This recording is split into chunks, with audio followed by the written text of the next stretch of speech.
Hello friends, this is Priyanka and I welcome you all in Priyanka's teaching. Friends, today I am going to explain you the poem titled The Road Not Taken. Friends, this is a beautiful poem and it is written by Robert Frost. First of all, I will tell you something about the poet. Friends, Robert Frost is an American poet who writes about some simple and common experiences of our life. Friends, I want to tell you this also that this poem, The Road Not Taken, is one of the most famous poem of Robert Frost. Okay, friends? Friends, as you all are seeing, this poem is containing 4 stanzas and each stanza is carrying 5 lines. Friends, first of all, I will do thorough reading of this poem and after that I will explain you the poem. Okay, so let's start. Two roads diverged in a yellow wood, and sorry, I could not travel both. And be one traveller, long I stood. I looked down one as far as I could, to where it bent in the undergrowth, then took the other just as fair, and having perhaps the better claim, because it was grassy and wanted wear, though as far that the passing there had warned them really about the same. And both that morning equally lay in leaves no step had trodden black. Oh, I kept the first for another day. Yet knowing how way leads on to way, I doubted if I should ever come back. I shall be telling this with a sigh.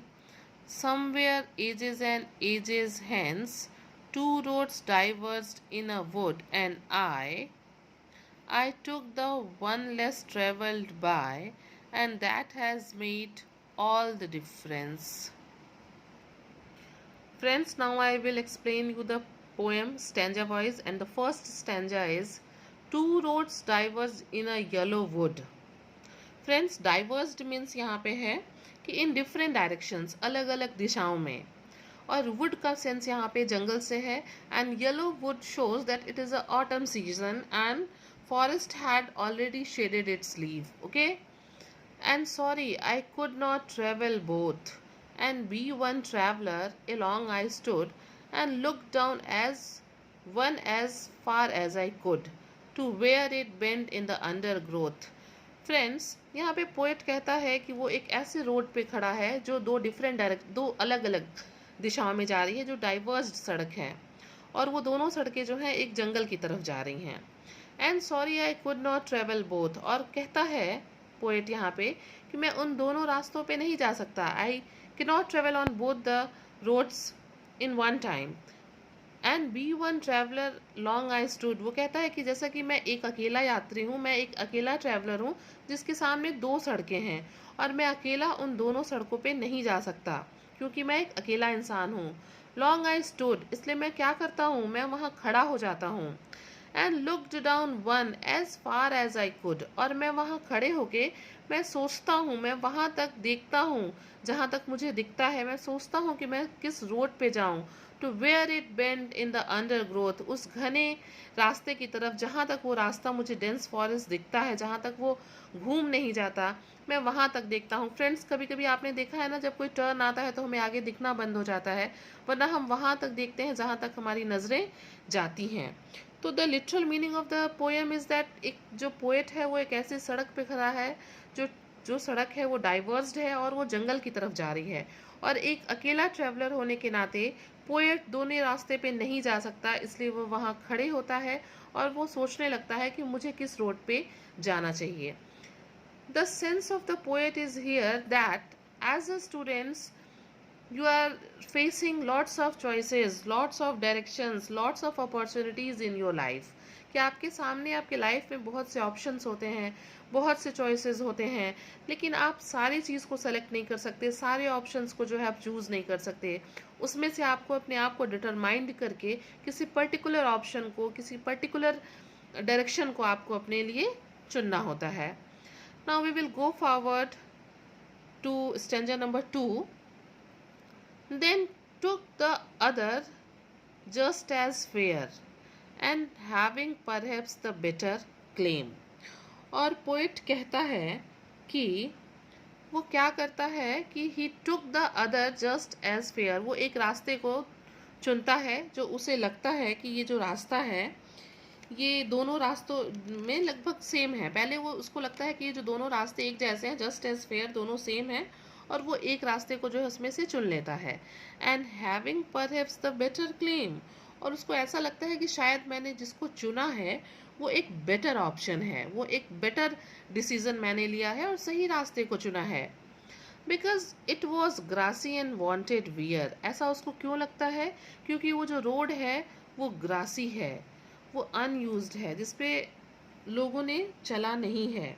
ठीक है, जैसे कि आपको पता है ना कि जिस रोड पे लोग चलते नहीं है वहाँ घास जम जाती है, इसीलिए इस लाइन पे लिखा हुआ है इस लाइन में कि because it was grassy and wanted wear. Poet को ऐसा लगता है कि इस रोड पे घास जमी हुई है, ये अनयूज्ड रोड है, और ये जो सड़क है ये ऑप्शन जो है एक बेस्ट ऑप्शन है, इसलिए मुझे इसको चुनना चाहिए. Though as for that the passing there had warned them really about the same. और जब पोएट जो है उस रास्ते पे कुछ आगे बढ़ता है तो उसे लगता है कि अरे ये दोनों सड़कें तो लगभग एक जैसी हैं. मुझे तो पहले लग रहा था कि ये थोड़ी वांटेड वियर है, अनयूज्ड है, बट आई थिंक कि both the roads are same. Poet wants to say that कि हमको अपने लाइफ में बहुत से ऑप्शंस मिलते हैं और हर ऑप्शन के अपने प्रोज एंड कॉन्स हैं. ठीक है, कोई भी रोड ऐसा नहीं है कि जिसमें कोई डिफ़िकल्टीज ना हो, कुछ एडवांटेज और डिसएडवांटेजेस ना हो. सारे ही ऑप्शंस में कुछ एडवांटेज होती हैं, कुछ डिसएडवांटेज होती है. ऐसा नहीं है कि कोई बहुत इजी ऑप्शन है हम उसको लेके इजीली जो है आगे बढ़ सकते हैं. Now come on the third stanza. And both that morning equally lay in leaves no step had trodden black. और जब वो सुबह देखता है कि दोनों एक जैसी हैं, ठीक है, दोनों ही जो सड़कें हैं वो एक जैसी हैं, फ्रेश हैं. इक्वली ले मतलब दोनों एक जैसी हैं, फ्रेश हैं, दोनों में ही एडवांटेजेस हैं, डिसएडवांटेजेस हैं. In leaves no step has trodden black. उसको लगता है कि ये जो रास्ते हैं ये ट्रॉडन ब्लैक का मतलब यहाँ से कि कुचले हुए नहीं हैं, ये दोनों ही फ्रेश मतलब हैं. इन पे जो है ये जो है इस पे चला नहीं गया है. अगर घास पे हम चलते हैं तो घास काली हो जाती है ना, तो यहाँ पोएट कह रहा है कि in leaves no step had trodden black. कोई भी पत्तियाँ यहाँ पे कुचली हुई नहीं है, किसी भी जो पत्तियों पे जो है कोई चला नहीं है. This road is not walked over. Okay. Oh, I kept the first for another day, yet knowing how way leads on to way, I doubted if I should ever come back. पहले तो poet को ऐसा लगता है कि एक सड़क दूसरे से अच्छी है, चलो हम उसको जो है चूज़ कर लेते हैं, हम उस पर आगे बढ़ते हैं क्योंकि वो ग्रासी है, वांटेड वियर है, अनयूज्ड है. लेकिन बाद में फिर उसको क्या लगता है, थर्ड स्टैंजा में उसको लगता है कि अरे ये दोनों सड़कें तो हैं वो जो हैं ये लगभग एक जैसी हैं. ठीक है, ये ट्रॉडन ब्लैक हैं, इस पर कोई भी अभी चला नहीं है, ये कुचली हुई सड़कें नहीं हैं. और फिर वो सोचता है oh I kept the first for another day. वो कहता है कि चलो एक रोड को आज चूज़ कर लेते हैं और दूसरे को हम कल के लिए छोड़ देते हैं, हम कल दूसरे को भी ट्राई कर लेंगे. Yet knowing how way leads on to way. वो कहता है कि कैसे एक पाथ जो है वो दूसरे पाथ को लीड करती है, ये मुझे पता है कि लाइफ का एक डिसीजन जो है वो कैसे पूरे लाइफ को अफेक्ट करता है. आई doubted if I should ever come back. और ये कहता है कि क्या ऐसा हो सकता है कि मैं एक रास्ते पे बढ़ जाऊं और फिर वापस आके मैं दूसरे रास्ते को चुनूं. फ्रेंड्स, ये तो इस स्टेंजा की लिटरल मीनिंग थी, बट पोएट यहाँ कहना चाहता है कि अगर हम अपने लाइफ में कोई डिसीज़न लेते हैं, सपोज़ आप इंजीनियर भी बनना चाहते हैं, आप पायलट भी बनना चाहते हैं, तो क्या ऐसा हो सकता है कि कुछ दिन आप इंजीनियरिंग की पढ़ाई करें, फिर आपको लगे कि नहीं नहीं नहीं ये ठीक नहीं था, आप वापस आ जाएं और आप पायलट की तैयारी करने लगें? क्या ऐसा हो सकता है? नहीं, ऐसा बिल्कुल नहीं हो सकता है। यानी कि यहाँ पे पोएट कहना चाहता है कि अगर हम अपने लाइफ में कोई डिसीज़न ले लेते हैं तो फिर उस डिसीज़न से वापस आना और कुछ और करना फिर बहुत डिफ़िकल्ट होता है। इसलिए हमें जो है अपने लाइफ का कोई भी डिसीज़न बहुत सोच समझ के लेना चाहिए, और वो जो डिसीज़न होता है वो हमारे पूरे लाइफ को जो है अफेक्ट करता है। Now come on the fourth and last stanza of the poem, I shall be telling this with a Sai. यहाँ पे कहता है पोएट कि मैं एक डीप ब्रीथ लेते हुए, एक काम ब्रीथ लेते हुए, आराम से मैं एक लंबी गहरी सांस लेते हुए वो कहता है, somewhere ages and ages hence, कि बहुत साल बाद, आफ्टर सो मेनी ईयर्स, बहुत साल बाद, two roads diverse in a wood and I took the one less travel. ये मैं एक ऐसा रास्ता चुनूंगा जिसको कम लोगों ने चुना हो। मैं किसी ऐसे चॉइस को अपना ऑप्शन बनाऊंगा जिसको कम लोगों ने चुना हो, and that has made all the difference, जिसके लिए मैं जाना जाऊंगा, जो मेरा डिसीज़न मुझे और लोगों से अलग करेगा।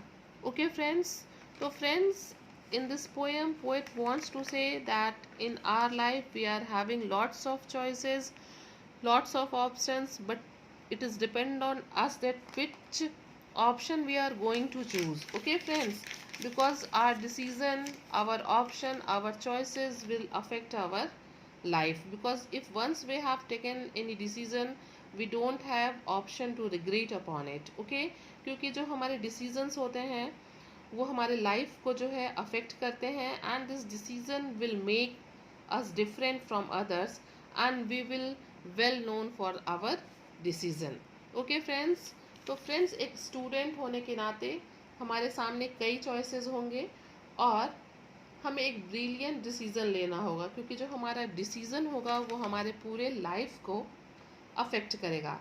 That is why we should be vigilant and we must think hundreds of time before taking any decision. Okay friends, और एक चीज़ और है कि जो भी डिसीजन हम अपने लाइफ में लेते हैं, जो भी हम ऑप्शंस को हम चूज़ करते हैं, कोई भी ऐसे ऑप्शंस, कोई भी डिसीजंस, कोई भी ऐसा रास्ता नहीं होगा जिसपे कुछ प्रोज एंड कॉन्स ना हो, कुछ जिसकी कुछ एडवांटेज और डिसएडवांटेजेस ना हो, but we have to go ahead and face the problems and we have to success in our life. Okay friends, this is beautiful poem. Go twice or thrice to understand this poem nicely, and if you like the video please do share to others, and very thank you for watching.